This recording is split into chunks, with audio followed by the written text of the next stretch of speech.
বিসমিল্লাহির রহমানির রহিম। বকশিমইল মাধ্যমিক বিদ্যালয় ও কলেজ শাখার অনলাইন ক্লাসের পক্ষ থেকে সবাইকে শুভেচ্ছা জানাই। আমি প্রভাষক ফয়েজ আহমদ চৌধুরী, সমাজবিজ্ঞান, বকশিমইল মাধ্যমিক বিদ্যালয় ও কলেজ। সুপ্রিয় শিক্ষার্থীরা, তোমরা কেমন আছো? আশা করি ভালো আছো। সবসময় সুস্থ সবল থাকো এই কামনা করি। এখন পৃথিবীতে করোনার প্রকোপ অনেকটা কমে এসেছে, মৃত্যু হার এবং আক্রান্ত হার অনেক কমে এসেছে। এটি আমাদের জন্য একটি সুসংবাদ।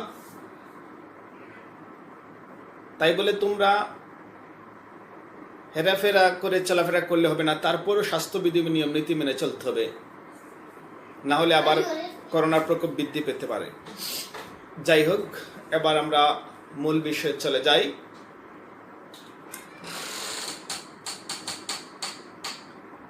একাদশ শ্রেণীর শিক্ষার্থীরা, আজকে আমরা যে অধ্যায় নিয়ে আলোচনা করব সেটি হচ্ছে পঞ্চম অধ্যায়। পঞ্চম অধ্যায় আর মূল বিষয় হচ্ছে আমাদের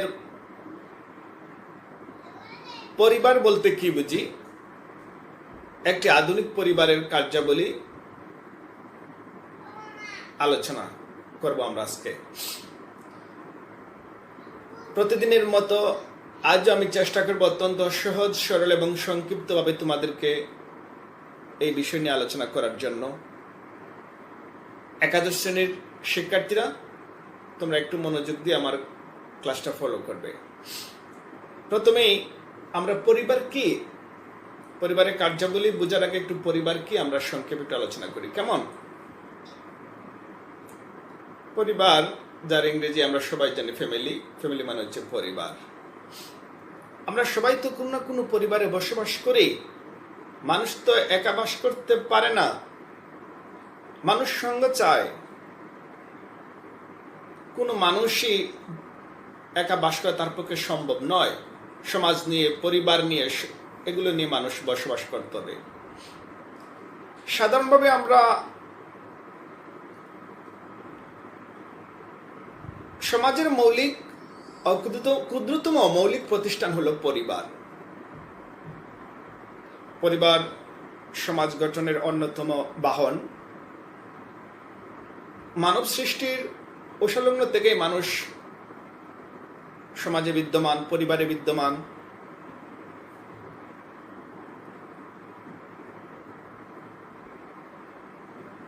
তাই আমরা সবাই কোনো না কোনো পরিবারে বসবাস করে থাকি।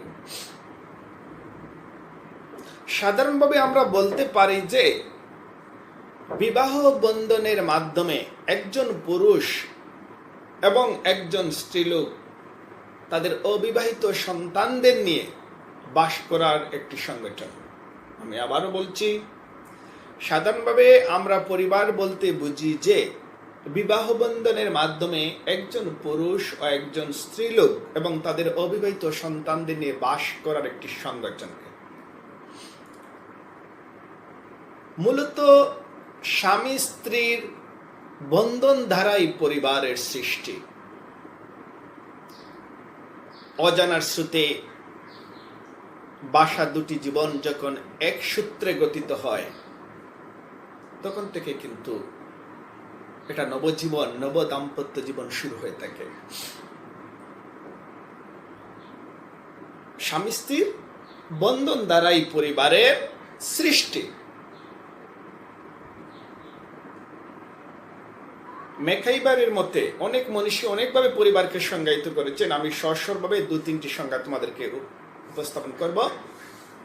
মেকাইবারের মতে যৌন সম্পর্কের মাধ্যমে সন্তান উৎপাদন ও প্রতিপালনের জন্য অতি সংক্ষিপ্ত অথচ স্থায়ী প্রতিষ্ঠানই হচ্ছে পরিবার। ওকবার্নের মতে সন্তান সন্ততি সহ বা সন্তানবিহীন দম্পতি দ্বারা সৃষ্ট সঙ্গকে পরিবার বলে। খুব সহজভাবে তোমাদেরকে দুজন মনীষীর বক্তব্য তোমাদেরকে শোনালাম। আশা করি তোমাদের বুঝতে কোনো সমস্যা হবে না। এখন আমরা আরো সহজভাবে একটু আলোচনা করি একটি আধুনিক পরিবারের কার্যাবলী। পরিবারের কার্যাবলী, পরিবারের কাজ কি, এখানে কাজ কি, এখানে গুরু দায়িত্ব কি, বা এখানে কিভাবে পরিবারের কার্যক্রম আমরা পরিচালনা করে থাকি আমরা একটু বুঝবো না? তাহলে প্রথমেই পরিবারের কার্যাবলী।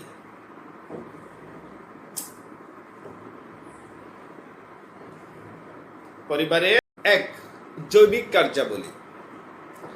যৌন চাহিদা মানুষের স্বভাবজাত চাহিদা। যৌন চাহিদা মানুষের স্বভাবজাত চাহিদা। নারী পুরুষ বিবাহের মাধ্যমে তাদের জৈবিক কাজ সম্পন্ন করে থাকে।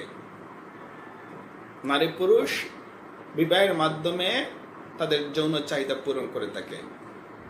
পরিবার গঠনের আসলে অন্যতম এই প্রথম কাজই হচ্ছে জৈবিক চাহিদা, হচ্ছে একটা মৌলিক একটা কাজ। কারণ এই জৈবিক এই বিষয়টা কেন্দ্র করে মূলত প্রথম শর্ত হচ্ছে একটি পরিবার সৃষ্টির এটি প্রথমই মৌলিক কাজ। সমাজে যদি এই জৈবিক কাজ বা এই বিবাহ, এই পরিবার যদি না থাকতো তাহলে মানুষ ব্যভিচার অনাচারে লিপ্ত থাকত। এটি হচ্ছে বৈধ স্বীকৃতি, শরিয়া ভিত্তিক এবং সুন্দর একটি কর্মপন্থা। 2, সন্তান উৎপাদন। সন্তান উৎপাদন, মানুষ তার বংশধারা অব্যাহত রাখার জন্য সন্তান জন্মদান করে থাকে। মানুষ তার বংশধারা অব্যাহত রাখার জন্য সন্তান জন্মদান করে থাকে।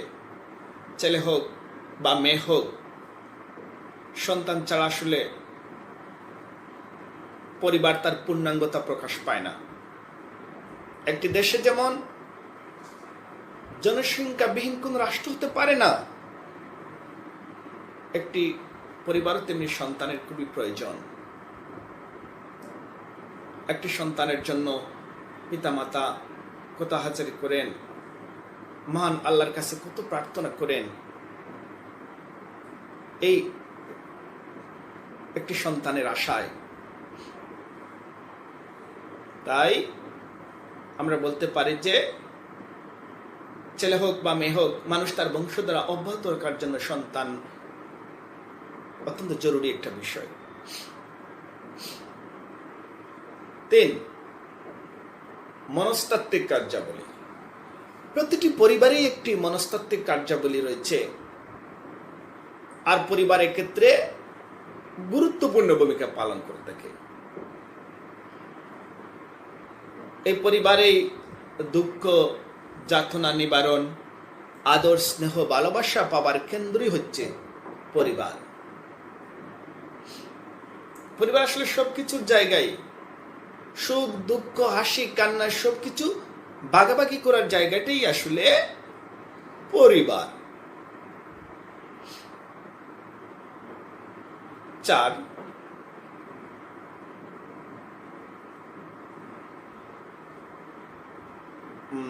নম্বর পয়েন্ট হচ্ছে শিক্ষামূলক কার্যাবলী।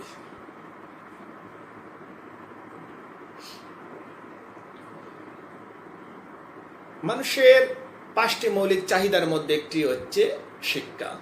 শিক্ষা ছাড়া কোনো মানুষ উন্নতি লাভ করতে পারে না, মাথা উঁচু করে দাঁড়াতে পারে না, সে নিজেকে চিনবে না, সমাজ চিনবে না, পৃথিবী চিনবে না।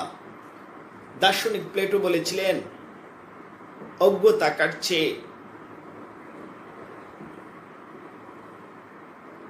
এটা প্লেটো নয়, এই দার্শনিক হচ্ছেন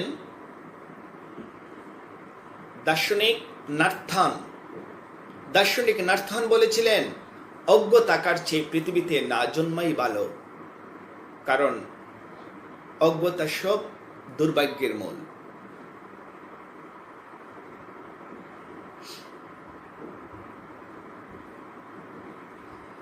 এই শিক্ষামূলক কার্যাবলী একটা শিশুর প্রথম হাতে খড়ি হয়ে থাকে তার পরিবার থেকে তাকে প্রথম হাতে খড়ি শিক্ষা দেওয়া হয়ে থাকে। তারপর সে ধীরে ধীরে বড় হয়ে আনুষ্ঠানিকভাবে বিদ্যালয় থেকে তার পাঠদান শুরু হয়ে থাকে। কিন্তু প্রথম তার শিক্ষকই হচ্ছেন তার মা। মায়ের উপর সন্তানের অনেক কিছু বর্তায়। মা তার প্রথম শিক্ষক, গৌরী হচ্ছে তার প্রথম শিক্ষক। কোনটি ভালো, কোনটি মন্দ, কোনটি উচিত, কোনটি অনুচিত, এতে তার মা বাবা তাকে শিক্ষা দিয়ে থাকেন।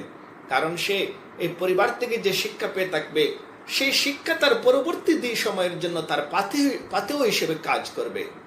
কারণ ছোটবেলা থেকে সে বুঝবে আমাকে পরিবার থেকে শিক্ষা দেওয়া হয়েছে আমাকে কিভাবে চলতে হবে, কিভাবে কি করতে হবে, কোথায় মিশতে হবে, কোথায় মিশতে হবে না। এই শিক্ষা থেকে পরিবার থেকে দেওয়া হয়ে থাকে। তারপরের পয়েন্ট হচ্ছে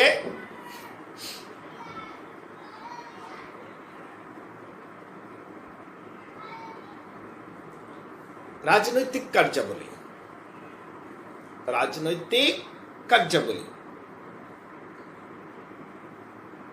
পরিবারের গণ্ডি থেকে শিশু নেতৃত্ব, দায়িত্ব, কর্তব্যবোধ, শৃঙ্খলা, নিয়ম নীতি ইত্যাদি শিখে থাকে।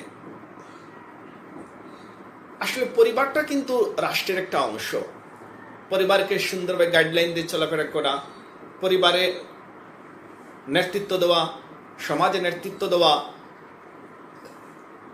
একটি রাষ্ট্র পরিচালনা করার মতোই পরিবারও একটি নেতৃত্ব দেওয়ার মতো তার গুণ থাকতে হবে, তার মেধাটা থাকতে হবে।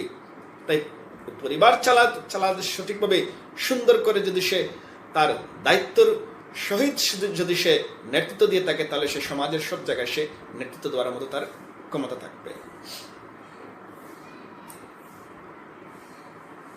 তারপর হচ্ছে রক্ষণাবেক্ষণমূলক কার্যাবলী। শিশু প্রথমে খুবই অসহায় অবস্থায় জন্মগ্রহণ করে। নানা প্রতিকূল অবস্থার মাধ্যমে তার অস্তিত্ব টিকিয়ে রাখার জন্য সে সংগ্রাম করে, চেষ্টা করে থাকে, সে টিকে থাকে, সমাজে টিকে থাকে। এই যে শিশু প্রথমে খুব অসহায় অবস্থায় জন্মগ্রহণ করে, নানা প্রতিকূলতার সাথে লড়াই করে যখন সে বড় হতে শিখে, এক সময় সে সমাজে মাথা উঁচু করে দাঁড়ায়, সমাজ পৃথিবীতে সে জানতে শিখে, বুঝতে শিখে একটু একটু করে। এক সময় শিশু এক সময় বড় হবে, সে এক সময় বৃদ্ধ হবে। এটাই তো সমাজ, এটাই প্রকৃতির নিয়ম, এটাই মানতে হবে। তারপর হচ্ছে ধর্মীয় কার্যাবলী। এই পৃথিবীতে যত মানুষ রয়েছে, প্রত্যেক মানুষই কোনো না কোনো ধর্মের অনুসারী। সে মুসলিম হোক, হিন্দু হোক, বৌদ্ধ, খ্রিস্টান হোক, যে কিছু হোক, ধর্মীয় শিক্ষা তার অর্জন করা উচিত। কোন ধর্মই মানুষকে খারাপ কাজের কথা বলে না, কোন ধর্মই মানুষকে অন্যায় অসৎ কাজের জন্য তাগিদ দেয় না। প্রত্যেকটা ধর্মই মানুষকে সুন্দর, সুশৃঙ্খল, ভালো, উত্তমের কাজ করার কথা বলে থাকে। যদিও ইসলাম ধর্ম বেস্ট, মহান, ইসলাম শান্তির ধর্ম, তাই একটা শিশু অবশ্যই ধর্মীয় জ্ঞান থাকা আবশ্যক, এবং তার মা বাবাই তাকে ধর্মীয় জ্ঞান দেবার জন্য এই সকালে দেখা যায় ঘুম থেকে মা বাবাই সন্তানকে ডাকিয়ে মক্তবে পাঠান। মক্তবে গেলে সে নামাজ জানতে পারবে, কোরআন শিখতে পারবে, ইসলামের কিছু বিষয় সে জানতে পারবে। যদি সে মুসলমান হয় তাহলে তার সম্পর্ক থাকবে মসজিদের সাথে, তার সম্পর্ক থাকবে আল কোরআনের সাথে। যদি সে হিন্দু হয় তার সম্পর্ক থাকবে বেদের সাথে, সে পরিচয় হবে, সে মন্দিরের সাথে পরিচয় হবে, তার পরিবার তাকে শিক্ষা দিবে। যদি সে খ্রিস্টান হয় তাহলে সে গির্জার সাথে তার সম্পর্ক থাকবে, বাইবেলের সাথে তার সম্পর্ক থাকবে। বৌদ্ধ হলে তাকে ত্রিপিটকের সাথে তার সম্পর্ক থাকতে হবে। এই যে ধর্মীয় কাজ কিন্তু মা বাবা সন্তানকে পরিবার থেকে শিখিয়ে দিয়ে থাকেন। তারপর হচ্ছে চিত্ত বিনোদনমূলক কার্যাবলী। কর্মচঞ্চল পৃথিবীতে ক্লান্তি এবং একঘেয়েমি দূর করার জন্য চিত্ত বিনোদনের প্রয়োজন রয়েছে। খেলাধুলা,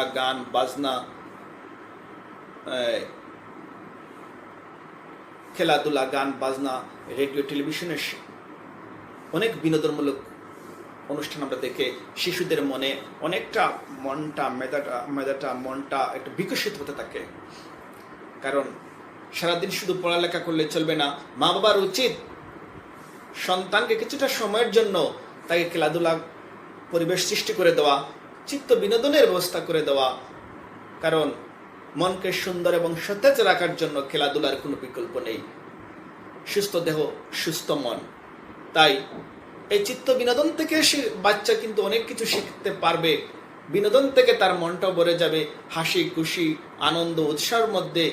সে তার মধ্যে যখন বিরাজ করবে, সেটা পড়ালেখা হোক তা অন্য কোনো কাজেও তার অনেক এই মননশীলতা বিকশিত হবে। তাই চিত্ত বিনোদনের ব্যবস্থা কিন্তু পরিবারে করে থাকে। তারপর হচ্ছে সামাজিক নিয়ন্ত্রণ। পরিবার সমাজ নিয়ন্ত্রণের অন্যতম বাহন। মানব সন্তান পরিবারের মান মর্যাদা রক্ষার্থে নিজের আচরণ সংযত রাখে। এই যে অনেক পরিবার রয়েছে, অনেক সন্তান তার এই পরিবারের মান মর্যাদার কথা চিন্তা করে, তার বংশমর্যাদার কথা চিন্তা করে, তার স্ট্যাটাস অবস্থানের কথা চিন্তা করে। কারণ তাকে যেহেতু পরিবার থেকে সুন্দর করে গড়া হয়েছে, ভালো করে তাই গড়া হয়েছে, তাই সেই সন্তানও যখন সে বুঝতে শিখে, তখন সে তার পরিবারের মান মর্যাদা রক্ষার্থে অনেক সময় অন্যায় অসংযত কাজ থেকে সে বিরত থাকে। সে অবৈধ কাজ, অবৈধ কথাবার্তা, অবৈধ এই অনেক পথ থেকে, এই কালো পথ, অন্ধ পথ থেকে সে বিরত থাকে। কারণ তার পরিবারের মান মর্যাদা তাকে ধরে রাখতে হবে। তাই আমি বলবো, সব কথার শেষ কথাই হচ্ছে, এই একটি পরিবার থেকে একটা শিশু অবুঝ যখন থাকে, তখন থেকে পরিবার বিভিন্ন ধরনের কলাকৌশল অবলম্বন করে তাকে বিভিন্ন বিষয়ের সাথে পরিচয় করিয়ে দেওয়া হয়। বিভিন্ন ভালো জিনিস তাকে গ্রহণ করার জন্য তাকে তাগিদ দেওয়া হয়, খারাপ কাজ থেকে তাকে পরিহার করার জন্য তাকে তাগিদ দেওয়া হয়। তাই পরিবারের কার্যাবলী অনেক রয়েছে, অনেক গুরুত্বপূর্ণ রয়েছে।